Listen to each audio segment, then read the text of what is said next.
Namatay ang isang lalaki sa San Carlos City, Pangasinan matapos sumalpok sa puno ang minamanehong motorsiklo. Makibalita tayo kay Michael Sison ng GMA Dagupan.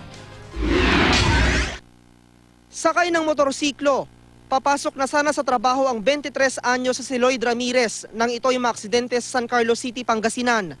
Base sa investigasyon ng mga otoridad, mabilis ang patakbo ng biktima hanggang sa nasagi ito ng isa pang motorsiklo. Nawala ng kontrol sa motorsiklo ang biktima at tuluyang sumalpok sa puno ng nyog. Medyo matulin, habulan na ata ng kwan. Siguro kagaya niyang nagmamadali yung ngayon nasagi siya, na-lose control, bumangga siya sa puno ng nyug. May kahabulan siya. Tapos yung kahabulan niya, iniwan na lang. Tapos tumilapon siya dito. Ayon sa mga otoridad, napuruhan sa ulo ang biktima. Dinala agad sa ospital ang biktima kung saan siya diniklarang dead on arrival. Inaalam pa ng pulisya kung sino ang driver na nakasagi sa biktima. Yun na nga, kung tayo po ay nagmumotor, talagang kunting ingat lang. Ingat ang kwan.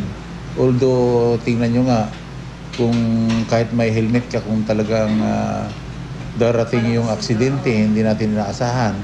Michael Sison, Nagbabalita, Pilipinas.